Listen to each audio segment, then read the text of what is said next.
Hello friends, welcome to the Gateway Solutions. कैसे हो आप लोग? आज हम सिस्को पैकेट ट्रेसर के बारे में बात करें। सबसे पहले हम बात करते हैं कि सिस्को पैकेट ट्रेसर होता क्या है। फ्रेंड्स, सिस्को पैकेट ट्रेसर एक सिम्युलेटर है जिसकी हेल्प से आप वर्चुअली किसी भी तरह का नेटवर्क, चाहे वो आपका लोकल एरिया नेटवर्क है, चाहे वो मेट्रोपॉलिटन एरिया नेटवर्क है, चाहे आपका वाइड एरिया नेटवर्क है, मतलब कि आप किसी भी तरह का नेटवर्क क्रिएट कर सकते। तो आज इस वीडियो में हम लोग सिस्को पैकेट ट्रेसर के इंटरफेस को डिस्कस करेंगे। फ्रेंड्स, वीडियो स्टार्ट करते हैं। Let's start.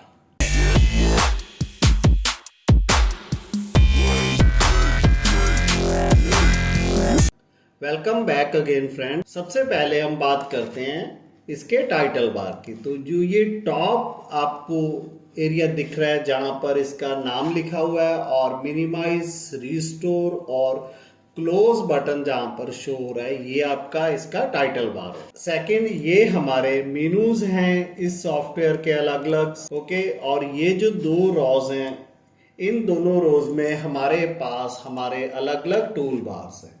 जैसे ये न्यू प्रोजेक्ट के लिए है, ये ओपन के लिए है, सेव है, प्रिंट है, इंफॉर्मेशन है, यूजर प्रोफाइल है। तो इस तरह से ये आपको सारे यहाँ पर टूल्स मिलते हैं।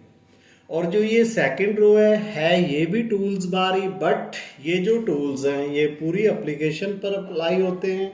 और ये जो टूल है, जो ये हमारा वर्क प्लेस एरिया है हमारा, जहाँ पर हम सिमुलेशन करते हैं, जहाँ पर हम अपने नेटवर्क को क्रिएट करते हैं, वहाँ पर अप्लाई होते हैं। जैसे ये आपका सिलेक्शन टूल है, ये आपका इंस्पेक्ट टूल है, डिलीट टूल है, रीसाइज है, यहाँ से आप नोट वगैरह प्रेस कर सकते हो। ये आपके अलग अलग तरह के स्ट्रक्चर्स को ड्रा करने के लिए है। और ये हमारे पैकेट्स, ओके। और उसके बाद हमारे पास दो तरह के व्यूज होते हैं, एक लॉजिकल व्यू होता है और एक हमारे पास फिजिकल व्यू। और यहाँ बॉटम में फ्रेंड्स आपको सारी डिवाइसेस मिलती हैं। जैसे ये फर्स्ट ऑप्शन है नेटवर्क डिवाइसेस वाला, इसके अंदर हमें अलग अलग तरह के सारे रूटर्स अवेलेबल होते हैं। और जो ये सेकंड ऑप्शन है एंड डिवाइस वाला फ्रेंड्स, इसमें आपको आपकी जो एंड डिवाइसेस होती हैं, जैसे PC, laptop, server, media server, printers, network controllers, IP phones, phone, smartphone, TV, tablet, इस तरह की चीजें मिलती हैं। और जो ये कंपोनेंट्स वाला सेक्शन है, यहाँ पर हमारे पास एड ऑन कार्ड्स होते हैं। और ये जो नेक्स्ट कनेक्शंस वाला सेक्शन है, यहाँ पर आपको अलग अलग तरह की सारी केबल्स मिलती हैं। जो मेन आपकी केबल्स यूज होती हैं वो कॉपर वायर की जो स्ट्रेट वायर होती है और एक क्रॉस वायर होती है। बाकी इसके अलावा फ्रेंड्स हमारे पास कंसोल वायर, उसके बाद आपकी phone wire, fibre, coaxial, serial के दोनों टाइप्स और ऑक्टेल केबल, इस तरह से अलग अलग तरह के आपको यहाँ पर केबल्स मिलेंगे। तो मेरे कहने का मतलब क्या है कि जो ये आपका ये वर्क एरिया है, यहाँ से आप नेटवर्क की अलग अलग डिवाइसेस को चूज करते हो। आपको वायरलेस कोई चाहिए डिवाइस, आपको वायर्ड चाहिए, वो सारा ऑप्शंस हमें यहाँ से अवेलेबल होते हैं। बाकी ये हमारे है सिमुलेशन। एक तो हमारे पास रियल टाइम सिमुलेशन होती है और एक आपके पास सिमुलेशन मोड होता है। तो आने वाली वीडियोस में आपको प्रैक्टिकली मैं दिखाऊंगा कि किस तरह से हम इन्हें यूज करते हैं। अब फ्रेंड्स, हम एक सिंपल बेसिक नेटवर्क क्रिएट करते हैं पीयर टू पीयर, आपको समझाने के लिए। तो हमने यहाँ एंड डिवाइस पर क्लिक किया, उसके बाद आप पीसीज पर क्लिक करोगे और इसे ड्रैग करके अपनी स्क्रीन में ऐड कर लोगे। हमें दो मशीनें चाहिए, तो हमने यहाँ पर दो डिवाइसेस ऐड कर ली। ठीक फ्रेंड, अब हम इन्हें कनेक्ट करेंगे। जैसे मैंने आपको पहले बताया कि अगर हमने दो सेम डिवाइसेस को ऐड करना है तो हम लोग यहाँ पर कॉपर क्रॉसओवर केबल यूज करेंगे। अगर हम स्विच या हब को यूज नहीं कर रहे, हमने डायरेक्ट कनेक्ट करना है। अब अगर हम फ्रेंड यहाँ पर थ्रू स्विच कनेक्शन कर रहे हैं, मान लीजिए ये हमारे पास स्विच है, तो हम ये स्ट्रेट केबल यूज करेंगे। और अगर हम विदाउट स्विच, ये हमारा डिलीट बटन है जैसे, तो अगर हम यहाँ पर विदाउट स्विच इन दोनों डिवाइसेस को कनेक्ट करेंगे, देन फ्रेंड हम क्रॉस ओवर केबल यूज करते हैं कॉपर। तो आपने यहाँ पर क्लिक करना है क्रॉस केबल पर और अपने फर्स्ट कंप्यूटर पर क्लिक कर देना है। तो आपको ये अलग अलग आपके सारी केबल्स जो अवेलेबल है शो हो जाएंगी। ये आपकी सीरियल पोर्ट आ गई, उसके बाद यूएसबी की दोनों पोर्ट आ गई, और ये फास्ट इथरनेट पोर्ट है। हमने यहाँ पर इथरनेट पोर्ट पर क्लिक करना है और इसी तरह से हम दूसरे कंप्यूटर पर जाएंगे और वहाँ पर भी हम फास्ट इथरनेट पोर्ट यूज करेंगे। तो ये हमारे दोनों मशीन्स कनेक्ट हो चुकी है। अगर हमने इसको रियल टाइम कंपेयर करना है, जैसे आप देख रहे हो ये हमारे पास पीसी है, मैंने डबल क्लिक किया और अगर यहाँ पर देखें तो आपको ये सीपीयू मिल जाता है और जिसमें ये आपका इथरनेट पोर्ट है। जैसे हम रियल नेटवर्क में क्या करते हैं, एक केबल क्रिएट करते हैं और उसको फिर हम लोग कंप्यूटर के नेटवर्क कार्ड में प्लग इन कर देते हैं। तो सेम वही चीज है फ्रेंड, बट यहाँ पर क्या है कि हम एक वर्चुअल सॉफ्टवेयर यूज करते हैं। बट यहाँ पर इसका आपको बहुत ज़्यादा बेनिफिट होता है फ्रेंड्स। आपने CCNA का पेपर क्रैक करना है, आपने इंटरव्यूज़ के लिए प्रिपरेशंस कर रहे हैं, आपने कोई नया प्रोजेक्ट है आपके ऑर्गेनाइजेशन में और वहाँ पर आपने एक प्रपोजल पूरा एक प्रोजेक्ट रिपोर्ट बनाकर देनी है कि हम इस तरह का नेटवर्क क्रिएट करना चाहते हैं और उसके लिए हमें ये डिवाइसेस चाहिए, इस तरह की केबल्स चाहिए, है ना। तो ये सारी चीज़ें हम यहाँ पर क्रिएट कर सकते हैं। अब फ्रेंड यहाँ पर अगर हमने इन दोनों मशीन्स की कनेक्टिविटी को चेक करना है तो वो कैसे करेंगे, बट उससे पहले फ्रेंड्स हम अपने कंप्यूटर्स को आईपी एड्रेसेस असाइन करेंगे।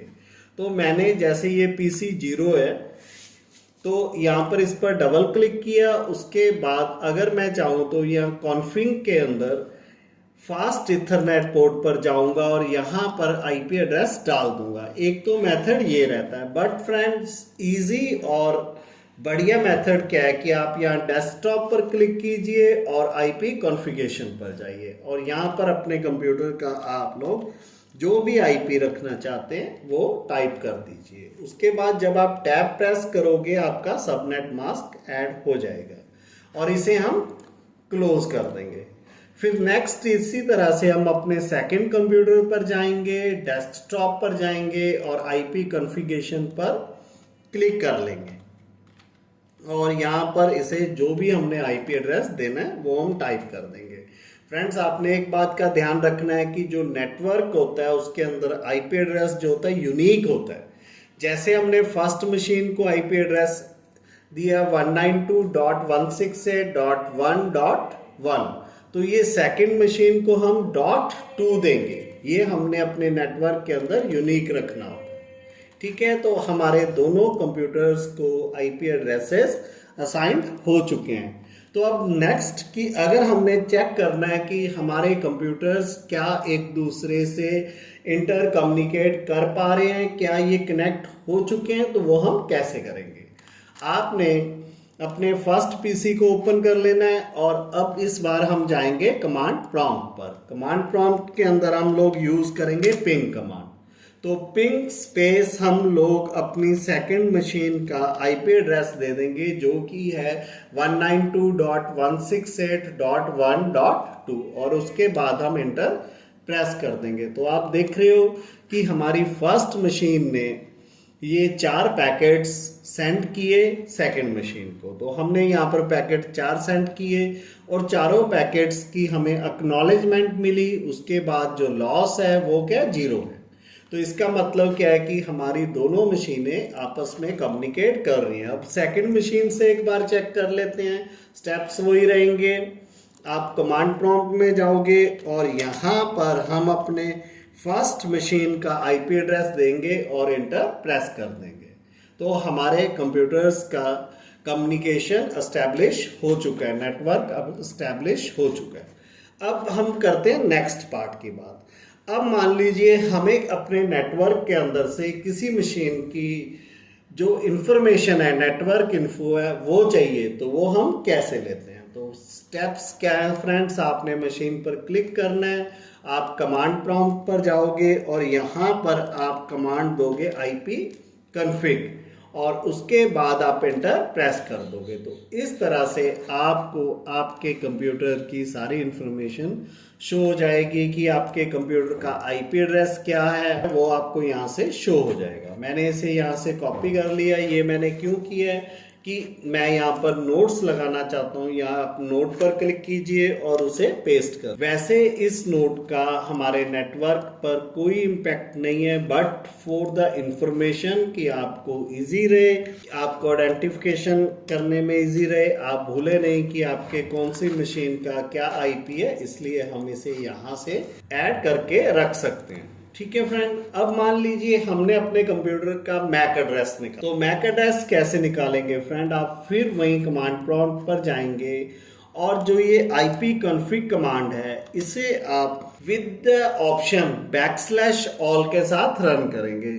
यहाँ पर अगर आपने एक बात नोट की होगी फ्रेंड, जब इस कमांड को हम विंडोज के में यूज करते हैं तो हम यहाँ पर स्पेस नहीं देते, बट जब आप इसको सिस्को के अंदर यूज करोगे तो आपको यहाँ पर स्पेस देना होगा। बाकी जो इसका काम है और जो ये हमें आउटपुट देगा वो सेम रहे। तो आप देख रहे हो कि हमें यहाँ पर हमारे नेटवर्क की डिटेल्ड इंफॉर्मेशन शो हो चुकी है और यहाँ पर ये हमारे कंप्यूटर का मशीन एड्रेस। जब हम विंडोज में यूज करते हैं वहां पर सेपरेटर को एज ए सेपरेटर यूज होता है हाइफन, और सिस्को यूज करता है डॉट्स का।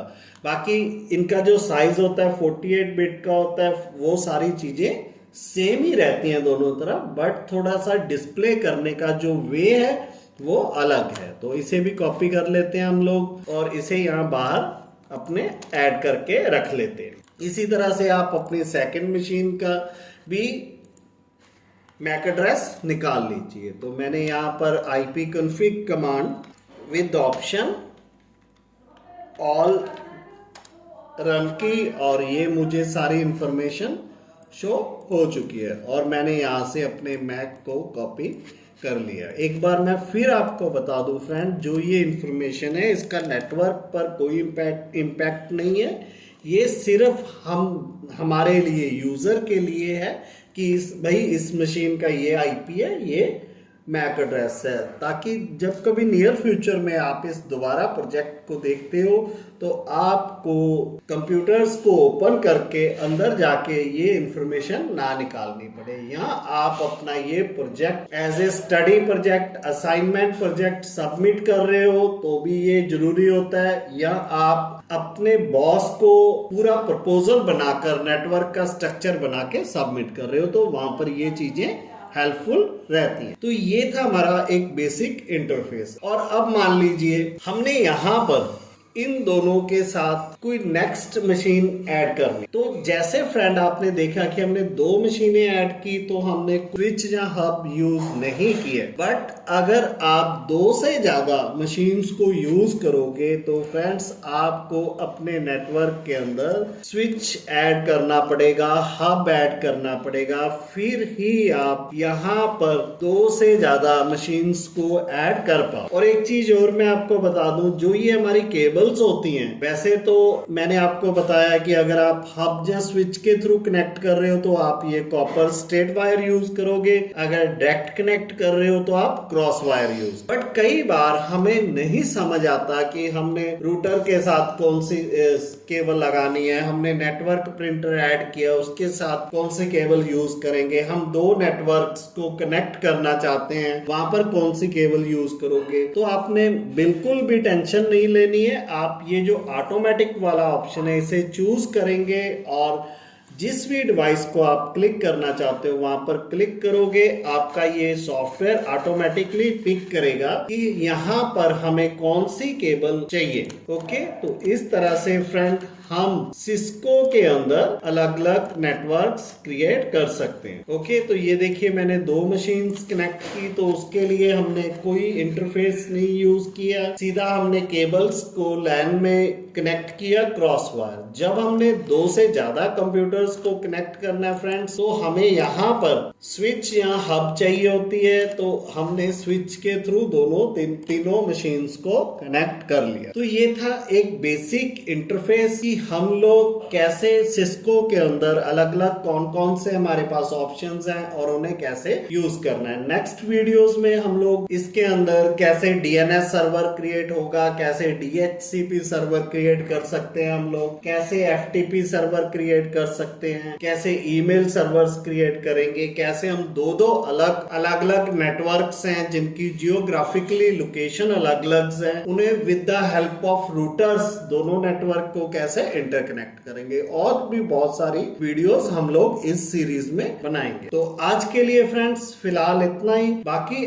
आपको जिस तरह की रिक्वायरमेंट है आप कमेंट में मुझे बता। फ्रेंड्स इस वीडियो को प्लीज जरूर लाइक और शेयर करें, और मेरे जिन फ्रेंड्स ने अभी तक चैनल को सब्सक्राइब नहीं किए वो प्लीज जल्दी से जल्दी चैनल को सब्सक्राइब करें और साथ में बेल का नोटिफिकेशन आइकन भी प्रेस करें। Thanks for watching, bye.